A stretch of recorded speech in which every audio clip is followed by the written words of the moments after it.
What's good, YouTube? It's your boy RJ back at you again. And alright, y'all. So we got WWE won't bring back Jesse Ventura after Saturday night's main event by Deontay DDJ. Yeah, y'all already know the vibes. Leave a like down below, comment, subscribe, all that good stuff, and yeah, let's get straight into it. Think Mike Tyson will take another dive? Oh, we will see what happens with that, but let's get to the men who will pull. Amidst this Saturday night's main event, there was controversy surrounding various comments from Jesse Ventura. Here he accuses the Mike Tyson-Jake Paul fight of being rigged. It is assumed Jesse was confusing Jake with Logan Paul, who has been a WWE mainstay since 2022, while Jake beat Tyson by unanimous decision after 8 rounds back in November. Shout out to Joe Tessitore, who nicely transitioned out of that mess. Jesse produced more obnoxious play-by-play during the show, including trashing Damian Priest for beating Drew McIntyre, walking out the cage, quote, like a coward. How do you win it going out the door? Well, that's the thought you had to go over the top. Bro, what do you mean how do you win it going out the door? That is it, bro. That is another way you can win, bro. It's 3 ways you can win. Either you can pin your opponent, you can escape the cage over the top, or you can escape the cage by walking out the door. What are you talking about, bro?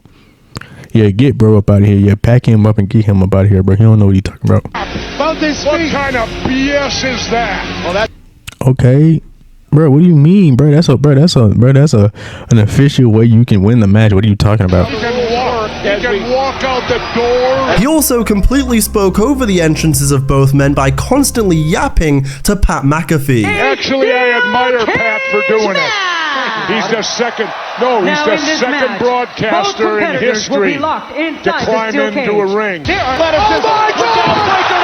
Over the table, through Sammy, off the table. Saturday night's main event from the 24th of May 2025 opened with the stag tag match featuring Rollins and Breaker against Punk and Zayn. Punk to the midsection. Wait a minute! Over the top!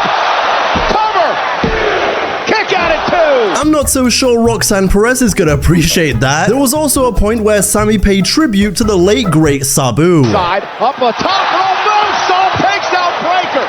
Sammy has been hitting the Arabian press for years, but I'm mainly talking about the taunt. This match was a ton of fun though. These Saturday nights usually are much shorter than your average show or pay-per-view, so it felt like there was no warm-up here. It was just 90 miles an hour from the get-go. No way he takes Rollins out. Breaker. But eventually, Paul Heyman grabs the leg of Zayn for a distraction where we see the big return of... Oh my God! Oh my God! That boy Big Bronson Reed is back, yes sir. But I ain't gonna lie, it is a little crazy to me because they added Bronson Reed to Seth's faction. You know, accounting the history that Seth and Bronson already had. Then not only so it kind of like they should have. To me, I feel like they definitely should have built up to it a little bit more, or they should have built up to Bronson Reed being the third man. That's how I feel because think about it. Before Bronson got injured, Bronson was literally just joined the bloodline. He literally just joined the bloodline along with Solo, Jacob, Tama Tonga, and Tonga Lord. So then he gets injured in the Bloodline War Games match, and then he's out for months and months. I don't remember how long it was, but and then you just randomly have him come back into Seth faction, and all that stuff. So I don't know. I just feel like it should have been a build up to that, and then I don't know. Me personally, I just feel like they should at least have something to where Bronson come back and do something with the bloodline, and then I don't know, maybe break away from the bloodline. They should have acknowledged that it was just a one-off type thing. But I don't know. That's how I feel.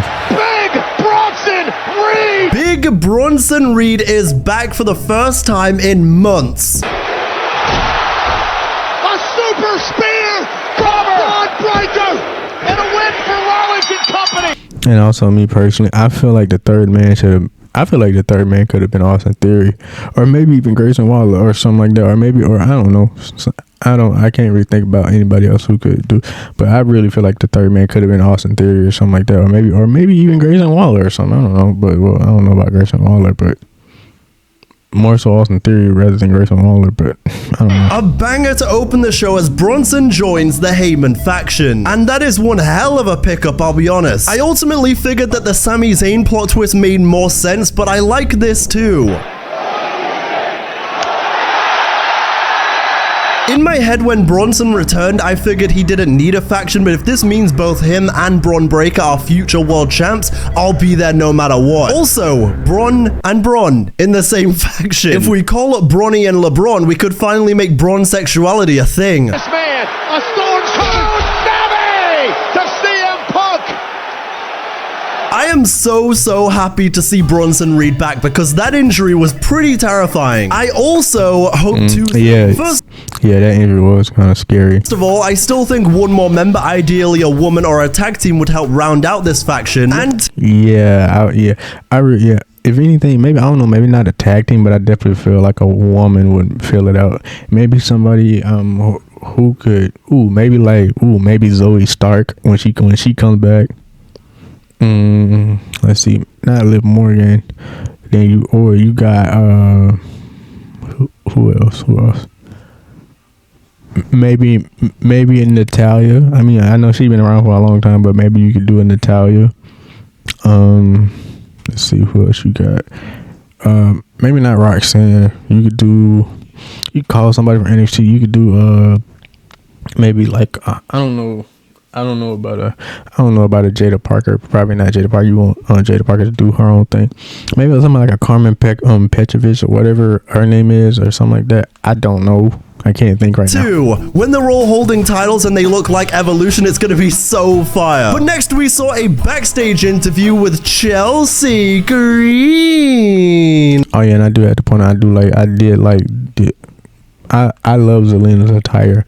It was a tribute to All Might. No, well, not a tribute, but I like the little All Might themed gear. My second term as the greatest, first ever, longest reigning, most dangerous United States Women's Champion. Then it was time for the women's US title to be defended. Zelina Vega against Chelsea Green. You get it. Now Chelsea Green. Oh, hello. Overall, this match was okay. I really loved Zelina's All Might themed gear. I really do. Highly sold on Zelina Vega as a champion. On one hand, I'm happy she's getting this chance to shine. And now I love it, bro. I love that Zelina's a champion. She definitely needs it. She definitely deserved it. She's been working hard for a while. Out of a few mistakes in ring, she's more than deserving of it. I think back to the moment in Puerto Rico for Backlash, for example. But it feels like something is missing. So many times where she's showed she has dimensions in the past, but right now, she's just smiley babyface with no real personality to me. Yeah, I kind of wish for me, I can see where he's coming from. She's just smiley babyface. But I really wish that she had a little bit of that mean girl and sassiness she had when she was just a manager. I wish she had that along with the babyface personality as well. Cold red. Oh. And a win. I would love to see Zelina Vega turn heel and tap more into that manager personality she used to have. I would love it. I feel like the babyface is straight. She could just be in between, she could tap more into that manager personality she have, where she don't take nothing from nobody, where she'll get in anybody's face, but she's still a babyface at the same time. I know she still gets cheered and she's still pretty over, but there's only so many times you can lean on that half-cry emotional face before it gets repetitive. I also don't know what the hell they're doing with Chelsea Green or the Secret Service. They've just consistently been made to look dumber and dumber week by week. I know Chelsea's character is partially airhead adjacent, but she's a tremendous not airhead adjacent wrestler too. Maybe this is setting up for her to win Money in the Bank, he says. I really want her to bring that hot mess gimmick back, optimistically. Although given that they're setting up for either Alexa Bliss or Julia to win the briefcase right now, I'd say maybe not. Next, it was time for John Cena versus R-Truth, but not before we found out that the Evolution pay-per-view will be returning on Sunday, July 13th, alongside another Saturday night's main event the night before, Hey, we getting another one the night before. Okay. July 12th, which is the same weekend as AEW's All in Texas. The pettiness between these two companies never ceases to amaze me. Now, for most of us, we're just gonna watch them all, no problem. But if you were the kind of person that had to choose here, say what you will about AEW's form as of late, I don't think anyone is choosing a Saturday night's main event over an All In pay-per-view. I'm just saying. Now, I am incredibly excited for another Evolution pay-per-view. I loved the first one. Yeah, we ain't seen that in a long time. Which women's legends are coming back on the road to this pay-per-view? How fast are we going to get into Brie mode? And is Natty Neidhart announcing the Total Divas reboot on July 13th? I just want bro. I just want Natty to come back in general, bro. I want to see more Natty, bro. Like, or what? And I hope. And I want Natty Neidhart, not no Natalia, because the Natty Neidhart, from the other small little wrestling promotion. I don't know if y'all seen that. That Natty was crazy. That Natty was fire. Pay-per-view is a yearly thing going forward, as it should have been the whole time. Don't do it just for the sake of being petty or for PR, and then forget about it for 7 years again. The women's locker room deserves far better than that. Childhood hero.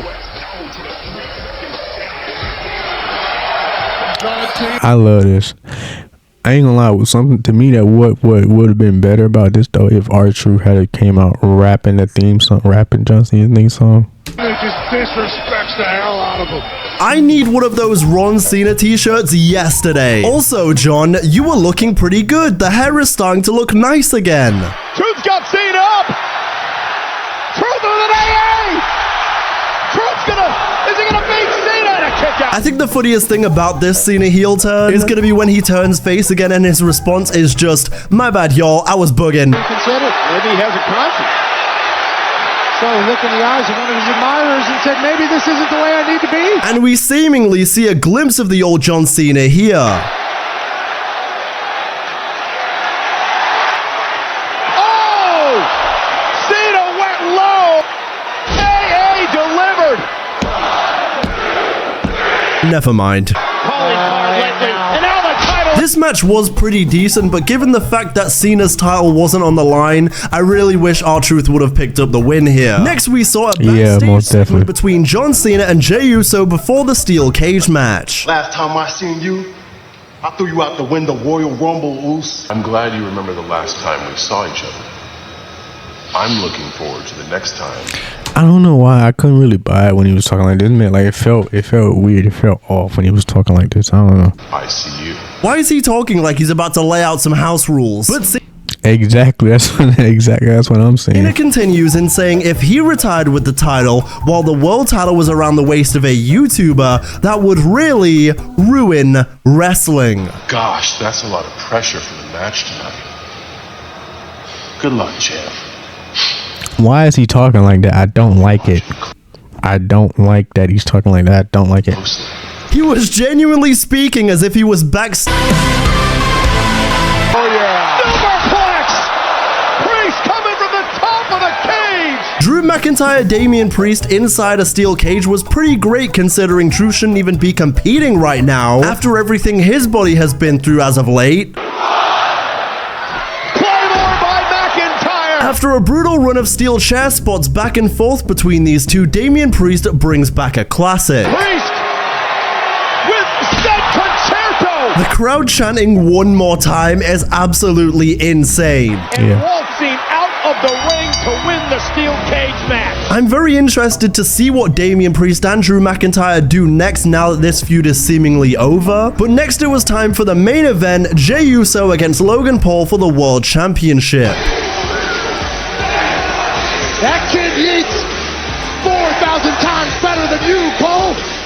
Overall, I thought this match was so-so. It really exposed that when Logan isn't in there with someone who can make him look much more advanced than he is, he suffers a little bit. AJ Styles being the most recent example of someone who made him look better than he is right now. And for as much as I do like Jey Uso, he's not exactly the greatest in-ring competitor of all time, so I don't think it really meshed as well as I thought it would. I still feel it's inevitable he becomes world champion, if anything, for the crossover appeal and virality. But with Jey, it missed the mark in some spots, and in others, it really felt like it delivered. Off the apron, there's that snapshot. Lariat, but he got caught by the super kick. Eventually, just as Jey hits the Uso splash and the referee gets to 2, hooks the leg. But not before we'd see the return of this man for the first time since WrestleMania. Crossroads to Cena. And to my shock, all of that happening wasn't a disqualification because the referee was out cold. So after one more Uso splash, Jay retains the world title. And then Cody sending the crowd home with some final words before Money in the Bank. But I'm back! I'm ready to fight! We'll see you at Money in the Bank! Wow, that sounds like a great tag match. I wonder if it's going to turn into a six-man tag for any particular reason. Game of Thrones King's Road is now available. Alright, y'all, so let's see if there's any more. More like it's probably not because we know how Deontay operates. Oh, it's not. But alright, y'all, hope you enjoyed this video. Yeah, leave a like down below, comment down below, and subscribe, all that good stuff. You already know the vibes, and I'm gonna catch you on the next one. It's been your boy RJ. Deuces.